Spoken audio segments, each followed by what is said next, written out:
Salut tout le monde, bienvenue sur Yann et Frank. Si vous avez besoin de refinancement hypothécaire, l'achat d'une propriété ou encore un renouvellement hypothécaire, pensez à Nesto, mais pensez également d'utiliser notre lien du côté de Spotify, de Facebook et de YouTube. Ça l'aide à financer le podcast, ça l'aide à développer plus de contenu, ça l'aide également à investir dans l'amélioration du produit. C'est ce qu'on fait depuis le début, puis on va continuer à le faire dans le futur. Si on se ramasse avec une équipe radio-canadienne de 20 personnes, ça va être notre rêve. Cassez-vous pas la tête. Fait que merci de nous supporter. On commence le podcast à l'instant. Oui, aujourd'hui, ça va être un podcast un peu spécial parce qu'on va recevoir, en entrevue Samuel Fitoussi. Donc, qui est Samuel Fitoussi? Samuel, c'est un jeune intellectuel français, qui a écrit, dans le journal Contrepoint. Si des gens cherchent des articles intéressants là, d'une approche un peu alternative. En fait, c'est le journal libéral français. Donc, tu sais, il y a beaucoup des fois de trucs que Vincent suggère, mais c'est des choses en anglais. Je sais que l'anglais, pour certains, des fois, c'est plus aride à lire. Donc, si vous voulez lire des bons articles, moi, j'adore le journal Contrepoint. Samuel fait des collaborations avec le journal. Euh, c'est aussi le cofondateur du blog La Gazette de l'étudiant, qui était un genre de blog un peu satirique. C'est ça, justement, où il faisait des satires d'actualité. C'est un passionné de cinéma, de philo, de politique, mais aussi c'est quelqu'un qui a étudié l'économie à Cambridge et aux études commerciales en France. Donc, Effectivement, on a enregistré l'entrevue déjà, donc on va vous la passer dans les prochaines minutes. J'ai vraiment adoré cette entrevue-là, principalement parce que je ne savais même pas, tu sais, j'ai été surpris parce qu'on avait lu le document. J'ai trouvé qu'il a fait un travail remarquable, mais dans le document, il n'y a rien qui transparaissait de quelle était son orientation politique et tout ça. Mais il y avait un discours qui s'apparentait beaucoup, beaucoup, beaucoup à ce que moi et Frank, on fait depuis longtemps au niveau de la pandémie, ce que j'ai fait pendant longtemps à Radio X avec Jeff. Euh, Puis quand on lui a demandé un peu c'était quoi son parcours, son idéologie, puis tout ça, ben, sans grande surprise, il est du même côté de la clôture que nous. Là, quand il parle, c'est un libéral classique, par exemple, au début de l'entrevue. J'étais là, c'est là que tu te rends compte vraiment que les gens qui ont lu des livres sur cette théorie-là, qui sont du côté libéral de la chose d'un point de vue philosophique, c'était les gens qui étaient probablement les mieux outillés pour comprendre ce qui se passait au niveau de la pandémie, parce que l'analyse qu'il nous a fait dans son étude, si on veut, avec l'Institut Sapiens, puis l'entrevue qu'il nous a fait ce matin, je veux dire, c'est parfait. C'est vraiment parfait. C'est vraiment impressionnant ce que Samuel a fait comme travail. Je pense que vous allez adorer ça. Fait que on va vous présenter ça dans quelques minutes. absolument. Puis, c'est ça.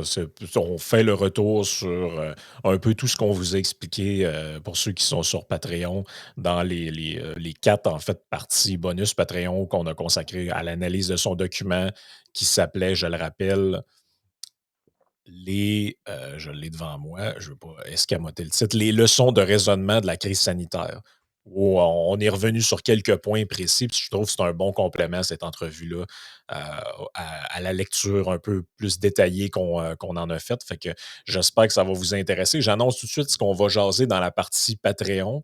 Parce que après l'entrevue va se terminer, ça va être la fin pour la partie live et les gens qui se poursuivent avec nous sur Patreon, on va parler du retour de l'histoire de l'affaire de Julien Lacroix. Donc, Julien Lacroix, on s'en rappelle, là, il a fait partie des gens qui ont été cancellés par une des vagues du MeToo. On a l'impression, en fait, que ça Deux fait semaines. 10 ans, là, cette affaire, ça fait 2 semaines, cette affaire-là. Mais en réalité, c'était en juillet 2020 Moi, que j'ai ça fait a le saut quand commencé. j'ai vu que ça faisait plus que 2 ans. J'ai fait ah ouais, tabarouette, déjà. Ouais, moi, j'avais l'impression que c'était hier, cette affaire-là, mais c'est arrivé, bon, en plusieurs vagues. Et là, la presse a sorti une enquête qui s'appelle «L'affaire Julien Lacroix, 2 ans plus tard, des cicatrices et des regrets». C'est écrit par Isabelle Haché. Donc, on va revenir là-dessus parce que je pense que ça fait un bon wrap-up un peu de ce qu'on retient et de ce qu'on retient pas toute cette mouvance-là. Fait que sans plus tarder, on va rejoindre notre invité, Samuel Fitoussi, qui est en direct de France. Donc, By the way, Frank, good job d'avoir pensé de l'inviter. oui, ouais. Ben, puis merci à lui d'avoir accepté quand même. Il m'a réécrit après l'entrevue. Il était bien content de nous avoir parlé. Donc, on va le rejoindre. On va avoir cette discussion-là avec lui. Puis après ça, ben, joignez-vous à nous pour la partie Patreon. Alors, comme promis, nous recevons aujourd'hui Samuel Fitoussi, qui est l'auteur de l'étude de l'Institut Sapiens qu'on vous a parlé de long et en large sur Patreon et qui maintenant, on veut pour les gens qui sont live, on veut leur offrir également un aperçu de ce document-là qui est tout simplement, honnêtement, fantastique Merci. pour nous permettre de comprendre les biais cognitifs auxquels on a fait affaire dans cette pandémie-là, de tous les bords. Là. Vraiment, c'est ce que j'ai aimé le plus de cette étude-là. Premièrement, Samuel, qu'est-ce qui te fait penser d'attaquer la pandémie avec l'angle des biais cognitifs comme que tu as fait?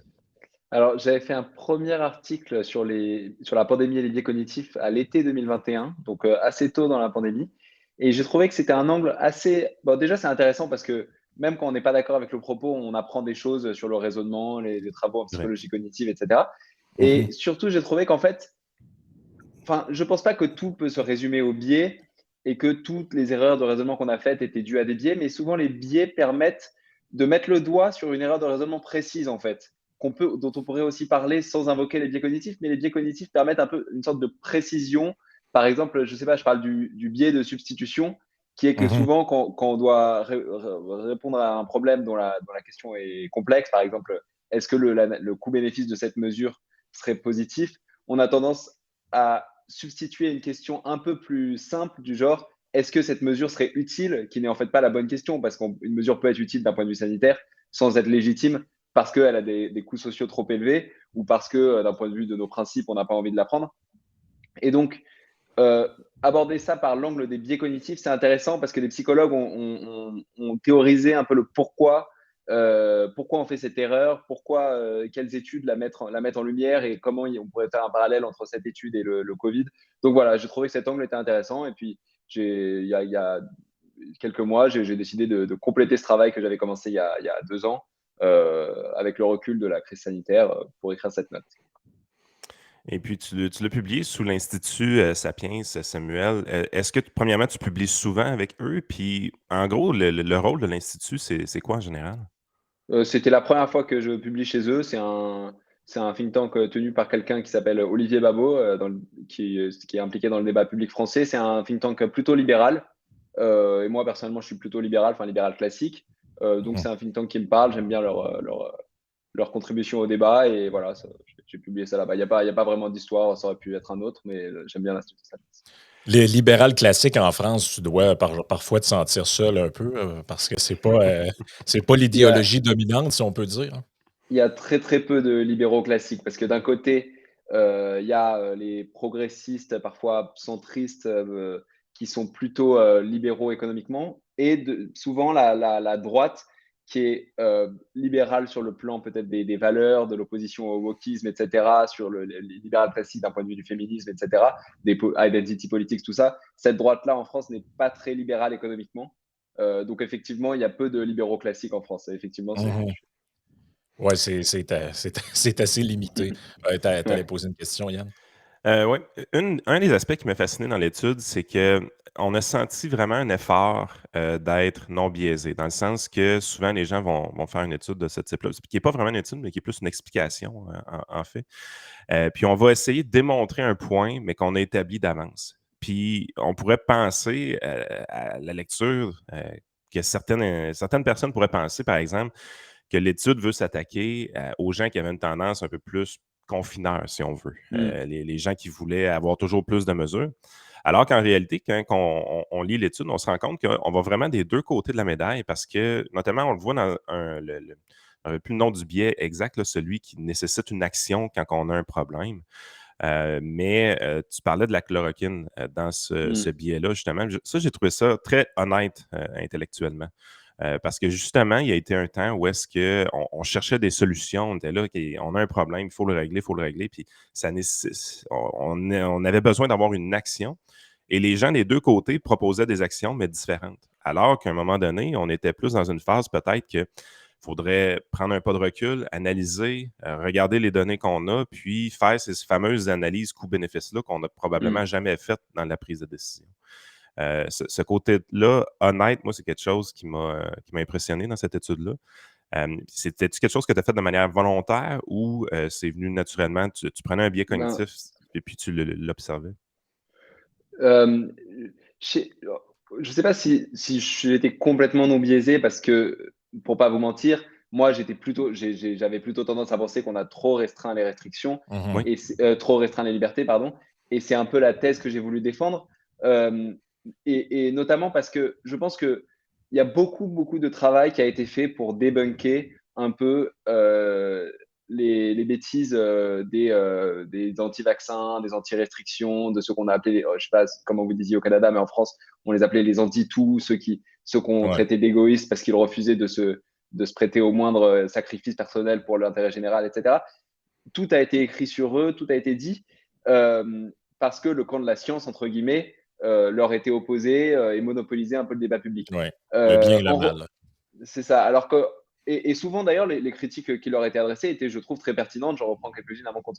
Alors que de l'autre côté, la tendance un peu confiniste et ce camp qui, lui non plus, ne faisait pas vraiment d'analyse bénéfice-coût, n'a jamais vraiment, dans le débat public, été soumis à un examen critique vrai. parce qu'en face, malheureusement, il y avait beaucoup de gens qui attaquaient les mesures par exemple, le pass sanitaire, etc., au nom de l'inefficacité du vaccin, qui, selon moi, n'était pas le bon argument. Moi, personnellement, je suis vacciné, je suis tout à fait pro-vaccin, mais on pouvait critiquer ces mesures parce que tout simplement leur balance bénéfice-coût était sans doute négative, parce que on crée des brèches dans nos principes qui, pendant les prochaines décennies, on va sans doute en subir les conséquences. Et cet angle-là, dans le débat public, a été un peu trop absent. Et d'ailleurs, du coup, ça a alimenté l'irrationalité du camp de la science, toujours entre guillemets, parce qu'il y avait en face, les gens étaient l'opposition, pas toute l'opposition évidemment, hein, il y avait beaucoup de gens rationnels, mais il y a eu un peu une surreprésentation des voix dans les deux camps, des voix irrationnelles. Et donc, je ne sais pas si c'est très clair ce que j'explique, mais donc Ah oui. j'ai trouvé important de faire une contre-critique du camp qui incarnait pendant la crise un peu la raison, et une contre-critique en utilisant leur manière de faire, c'est-à-dire une analyse tout à fait pro-vaccin, et dire que même au nom de la science, on pouvait s'opposer à cette tendance aux Effectivement, puis je pense restrictions, que etc. ce que tu viens d'essayer d'expliquer, c'est ce qu'on voit très bien dans ton point 23, par exemple, qui est, rappelle-moi le titre, Frank? Ouais, c'est la théorie de l'inoculation ou comment une partie de la population a été vaccinée contre le doute. Ça, je pense que c'est Ça, vraiment un des points, à mon avis, c'est un des points les plus importants du papier où on voit comment, puis là, je le paraphrase, mais tu pourras l'expliquer peut-être plus clairement que moi après, mais en gros, comment on a présenté euh, l'opinion critique des mesures sanitaires et du pass sanitaire, pass vaccinal. Vous avez eu ça en 2 temps. Nous, ça a été en 1 temps seulement. Ici, ça a été un pass vaccinal d'emblée, là. Comment ce discours-là a été tellement présenté comme, bon, hystérique, anti-tout, même ici, les gens, à un moment donné, utilisaient des mots complètement délirants comme Mm. négationniste. Là, je disais, est-ce que vous savez que c'est un mot qui est réservé pour quelque chose de bien précis, là? Mais là, Ouais. on était dans une espèce de... Et comme on a présenté ces gens-là comme un peu l'incarnation de l'irrationalité, ça a fait en sorte que ben, le discours inverse a été intériorisé ou a été accepté de manière un peu naturelle. Et puis là, tu disais, ben, après ça, c'était comme vacciné contre le doute, c'est-à-dire que tout ce qui arrive du camp d'en face, par définition, tu le refuses.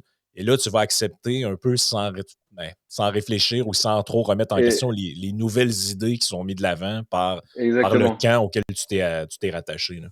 Exactement. Ouais, t'as bien résumé. En fait, il y a un psychologue que je cite qui s'appelle William McGuire.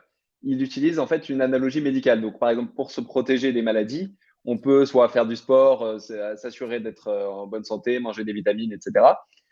Ça, c'est une stratégie qu'il appelle, je crois, de soutien. mais on peut aussi, pour se protéger d'un virus, se vacciner, c'est-à-dire on s'expose à une version affaiblie du virus, en fait.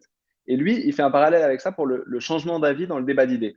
En gros, pour se persuader d'une certaine chose, il y a deux solutions. La stratégie de soutien, c'est-à-dire que, mettons pour le pass sanitaire, la stratégie de soutien, ce serait voir plein d'arguments favorables au pass sanitaire, ça va inciter à la vaccination, ça va protéger les plus fragiles, ça va protéger les hôpitaux, etc. Donc et il y a aussi la stratégie d'immunisation qui serait l'exposition à des mauvais contre-arguments. Donc des contre-arguments du genre c'est un complot de Bill Gates, le vaccin ne marche pas de toute façon, tout le monde meurt d'effets secondaires. Ouais. Et ces arguments ont été beaucoup entendus. Et lui, donc, Maguire, il a fait des expériences pour tester ces deux stratégies et il a montré que la stratégie d'immunisation, quand on expose les gens à des contre-arguments facilement réfutables, qu'ils arrivent eux-mêmes rationnellement à réfuter, du coup, ils sont beaucoup plus immunisés contre le changement d'avis que si on les expose seulement à des arguments en faveur de leur position. Pourquoi? Parce qu'ils se persuadent un peu tout seuls d'incarner la raison et face à des arguments irrationnels, ils ont raison en quelque sorte. Ils sont persuadés d'incarner la raison et donc ils prennent l'habitude de balayer les objections sans vraiment les examiner et se renforcent dans leur certitude d'incarner la supériorité morale, la supériorité raisonnable, etc. Et je pense que c'est tout à fait ce qui s'est passé dans le cas du Covid. On a tellement sur-médiatisé, surentendu ceux qui attaquaient le pass sanitaire.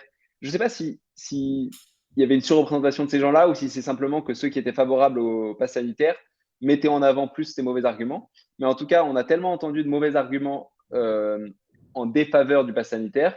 J'en ai cité quelques-uns, mais l'idée, par exemple, que le vaccin ne marcherait pas parce que on avait parce que la majorité des vaccinés étaient décédés. En France, on a eu beaucoup ça, mais qui était facilement réfutable en invoquant le fait que, comme 90% de la population était vaccinée, forcément, il y allait avoir une surreprésentation de vaccinés parmi les décédés, ce qui ne voulait pas dire que le vaccin était inefficace. Et par exemple, le camp de la science favorable au pass sanitaire a beaucoup rappelé ça, et ils avaient tout à fait raison. Mais ça ne voulait pas dire que sur le reste, ils avaient raison et que le fait que ce contre-argument était faux voulait dire que leur position en elle-même était juste. Et donc voilà, donc je pense que c'est beaucoup ce qui s'est passé pendant la crise et que ça s'est accéléré au fur et à mesure, que à force de mettre en avant le camp des irrationnels anti-vax, le camp de la science s'est enfermé dans ses certitudes, a cessé d'analyser vraiment les mesures pour ce qu'elles étaient et les a plutôt pris pour ce qu'elles représentaient, c'est-à-dire des mesures qui énervaient le camp qu'il considérait irrationnel. C'est exactement ce qui s'est passé. Ouais, honnêtement, un des points qui est fascinant quand on lit lorsqu'on lit ton document, c'est que à quelques expressions près, parce que bon, on n'appelait pas tout à fait les gens avec les mêmes mots ici ou c'était pas les mêmes expressions, c'est exactement la même chose qui s'est passée ici. C'est pour ça que l'analyse est d'autant plus pertinente. Parce que tu te dis, mais c'est même valide, pas seulement qu'en France, mais ça marche pour expliquer la situation québécoise et par extension canadienne. J'imagine que dans d'autres endroits, il s'est passé sensiblement les mêmes choses. Puis l'aspect intéressant dans ça, je trouve, c'est que ton analyse amène à montrer comment l'humain réfléchit dans ce type de situation-là en fonction de ses biais cognitifs. Parce qu'un des arguments que beaucoup de gens soulèvent tout le temps, c'est « Ah, mais vous le voyez, si c'est passé la même chose en France, au Québec, en Belgique ou en Suisse, c'est la preuve qu'il y a quelqu'un qui tire les ficelles par en Bien sûr. haut et que tout est organisé. » Donc, j'ai trouvé que c'était un bon moyen de désamorcer ça. Donc, quand Macron arrive avec quelque chose, puis nous, ici, notre premier ministre arrive avec quelque chose d'à peu près semblable 2-3 jours après, parce que, le anti-tout, on a eu ça ici aussi. Après ça, on a eu, nous, les covidios. Après ça, on a Ouais, nous eu... aussi. C'est les mêmes mots, en fait, les mêmes expressions, les mêmes idées, les mêmes arguments aussi. Un peu, tu parlais de l'exposition à des arguments un peu léger. Là. Ici, puis même encore aujourd'hui, on a des gens avec des arguments du genre « mais ça n'a jamais tué personne ». Là, tu te dis « OK, mais on peut couper le doigt à quelqu'un, ça ne le tuera pas non plus, mais je ne vois pas en quoi c'est moral. » Exactement. Je comprends pas Et ces arguments-là complètement ridicules là, qui nous, sont nous, répétés. nous, on a aussi eu, je pense que vous avez dû l'avoir aussi, ça va, on n'est pas en dictature, allez voir en Chine si vous n'êtes pas content. Mais Ouais. évidemment, c'est vrai, il valait mieux être en France qu'en Chine, ce qui ne veut pas dire, mais justement, la raison pour laquelle on n'est pas en France, c'est que, on n'est pas en Chine, pardon, c'est qu'en Occident, on est très attentif à la proportionnalité des mesures de restriction de liberté. Et si on arrêtait de le faire, c'était peut-être un petit pas en direction de la Chine, même si on n'allait pas l'être. Et on n'était pas la Chine, évidemment. Et d'ailleurs, on voit que cet argument était complètement idiot parce que dans ce cas-là, on peut dire aux Chinois, mais de quoi vous vous plaignez en Chine, allez voir en Corée du Nord pour voir ce que c'est une vraie dictature. Enfin, cet argument était complètement idiot. Je ne Ouais, sais pas si vous l'avez eu au Canada, mais c'est vrai que. ouais, non, mais c'est parce que c'est une pente glissante qui en finit plus. C'est comme. Puis rendu aux Coréens du Nord, ben, tu dis, ben, vous êtes quand même pas en Allemagne nazie. Au final, ça finit comme ça. Là, Ouais. j'ai trouvé ça un peu, En un fait, peu simple. moi, j'utilise beaucoup la théorie des biais cognitifs dans mon métier qui est financier. Fait que c'est quelque chose que je connaissais avant de lire ton étude. Puis ça m'a fasciné de faire cette connexion-là. Puis je me trouvais quasiment niaiseux de ne pas l'avoir fait moi-même, honnêtement. Mais ce que j'ai aimé beaucoup, c'est je pense que l'humain, face à une situation qui est difficile ou inexplicable surtout, j'aurais tendance à dire plus inexplicable, on a tendance à créer un peu des mythes dans notre tête pour essayer de trouver une rationalité. Puis quand on ne trouve pas quelque chose rapidement, c'est sûr que notre cerveau va continuer à faire une recherche puis va tomber un peu toujours dans la facilité. Un biais cognitif, c'est la chose facile à faire quand on tombe dans le panneau du biais cognitif. Puis on l'a tous fait. Moi, le premier, si je suis honnête intellectuellement, j'ai trouvé des biais cognitifs que tu as décrits, auxquels, malheureusement, je suis tombé dans le panneau, moi aussi, au tout début de la pandémie. Puis, j'ai toujours l'impression que c'est un cerveau qui est un peu paresseux. Quand on se laisse aller par ces biais cognitifs-là, ça nécessite un effort de réflexion puis de rationalité pour essayer de les éviter, ces biais-là. Et j'ai eu l'impression que, d'une certaine façon, le conspirationnisme a servi vraiment à donner des explications aux gens, tandis que c'était inexplicable dans leur tête ce qui se passait.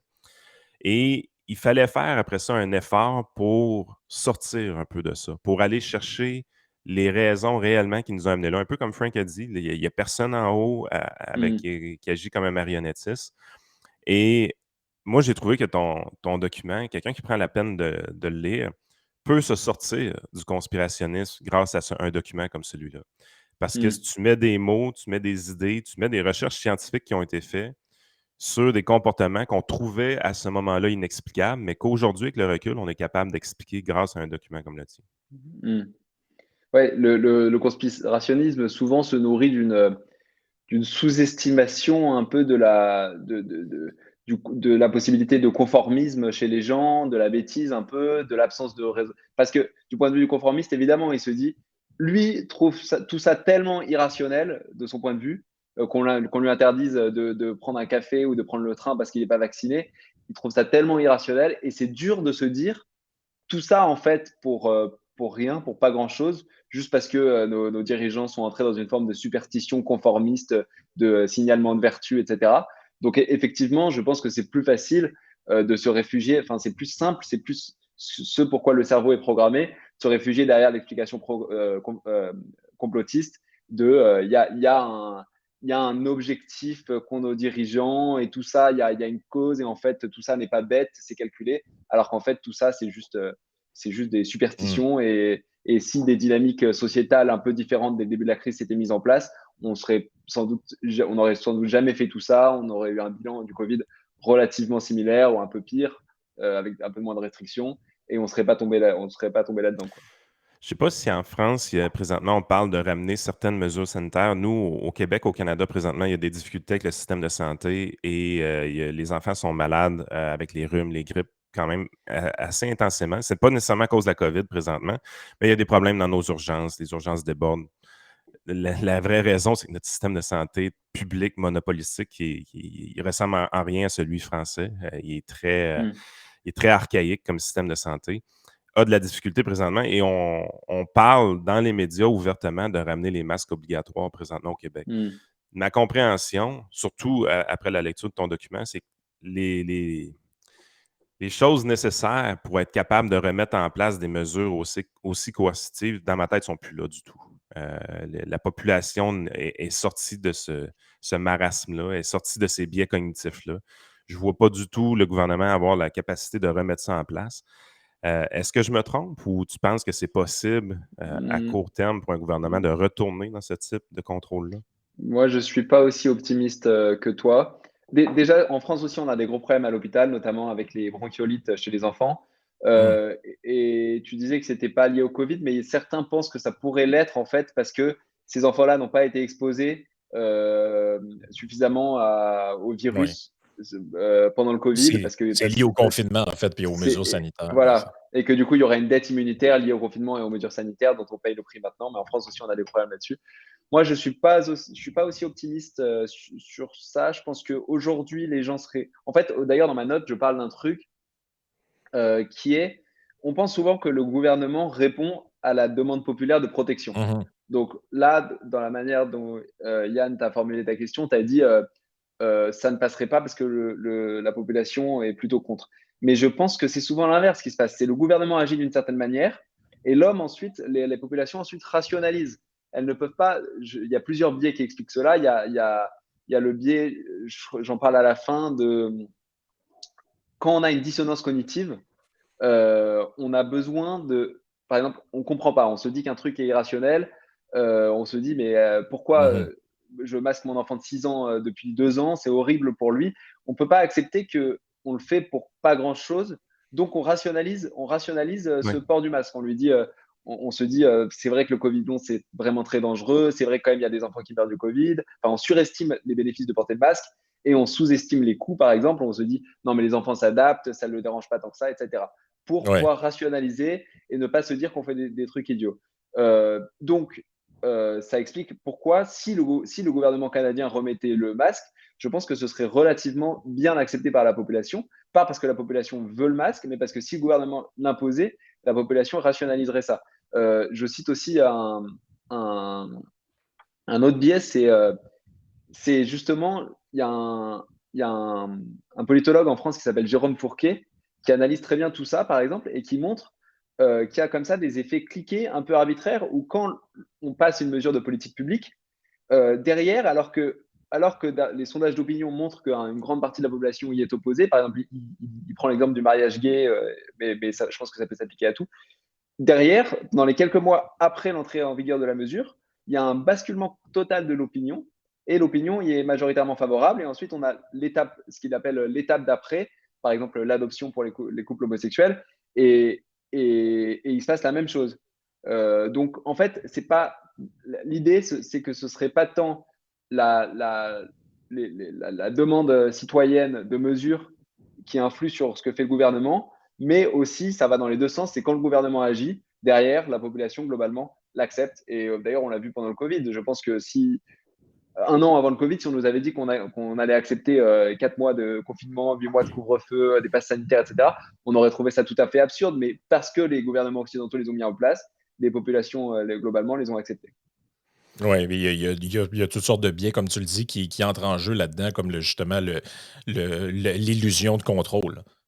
Et puis la réalité, en plus, on le voit très bien. euh, je ne sais pas comment ça s'est passé en France, mais bon, l'imposition du masque, par exemple, dans la population générale, n'a jamais empêché de dériver à d'autres mesures parce que ça ne faisait pas. Donc là, c'est la première fois, nous, ça a été imposé. On nous a dit, ouais, mais c'est pour éviter qu'on retourne au confinement. Je pense même que tu en parles dans Mm. dans ton billet, ça revient à ça aussi. Donc là, on le met, les gens sont convaincus qu'en faisant ça, c'est leur petit effort qu'ils doivent faire pour ne pas revenir à l'étape précédente. Et puis finalement, au bout de 2 mois, on se fait reconfiner encore. Mm. Mais il y a jamais, c'est comme il n'y a jamais l'analyse du coût-bénéfice de dire, mais de toute façon, si c'est ça l'objectif final, ça n'a jamais empêché de se rendre là.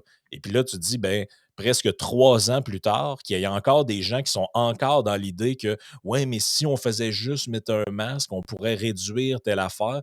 Puis tu te dis, ouais, mais c'est sans dire que ça sert absolument à rien, mais c'est de dire que ça n'a jamais empêché Mm. de déraper à un niveau supplémentaire. Donc, c'est de penser que si tu te mets le doigt dans cet engrenage-là, on va seulement faire ça.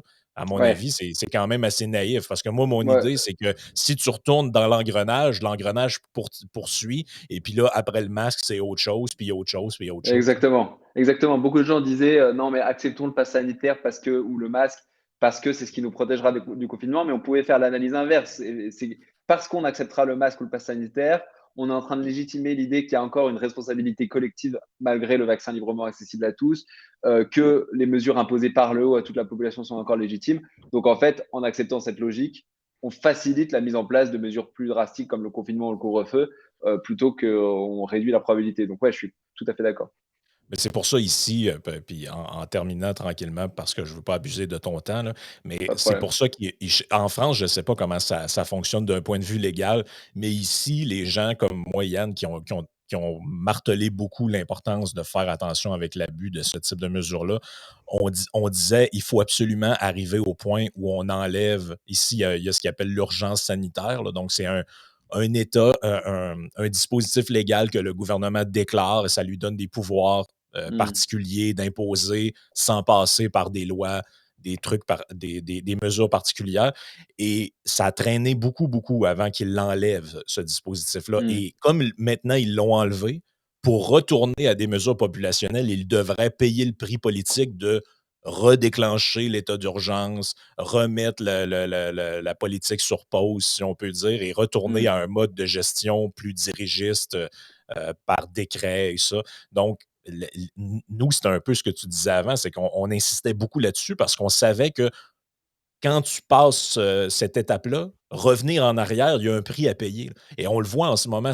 En ce moment, si on était encore sous cette gouverne-là d'urgence sanitaire, il n'aurait qu'à dire, ben, à partir de ce soir, les gens doivent mettre des masques dans les lieux publics. Mais là, ils ne peuvent pas le faire. Tout ce qu'ils peuvent faire, c'est on recommande aux gens de faire attention, porter un masque, parce que pour le faire, ils doivent redéclencher ce processus-là, remettre la population dans une espèce d'état de qui-vive sur il y a une menace, il y a donc, je ne sais pas en France comment ça a fonctionné, si vous C'est avez un peu ces dispositifs légaux-là c'est qui mettent un exa- frein à cette dérape-là, si on peut dire.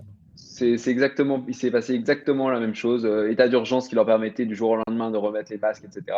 Et il y a quelques mois, même si effectivement on a aussi trop tardé, ils l'ont enlevé. Et là, pour remettre des mesures sanitaires, ils auraient plus de mal, notamment parce que je sais pas, Macron n'a pas la majorité à l'Assemblée nationale. Donc, il y aurait un jeu des oppositions et ce serait effectivement compliqué. Excellent. Hey, sérieusement, Samuel, merci beaucoup. Je suis content que les gens aient pu t'entendre sur ton document. Évidemment, on vous incite à le lire. Si vous avez des choses que vous trouvez inexplicables dans ce qui s'est passé du côté de la pandémie, prenez le temps de lire le document de Samuel Fitoussi de l'Institut Sapiens parce que franchement, c'est un petit bijou, tout simplement. Je Bah, suis vraiment content d'avoir tombé sur ton document. Si les gens veulent c'est te super sympa. suivre, Samuel, peut-être si tu as quelque chose que dont tu aimerais faire la promotion, un article, des réseaux sociaux, peu importe. Euh, Non, bah, vous pouvez me suivre sur Twitter et mon texte est disponible sur le site de l'Institut Sapiens. Il doit être épinglé sur mon Twitter si vous voulez le retrouver. Parfait. Mais merci beaucoup Excellent. de t'être entretenu avec nous. Bah, merci beaucoup pour l'invitation. Je suis très honoré que le texte vous ait plu et très content d'avoir pu vous parler. C'était très sympa. Merci beaucoup. Merci.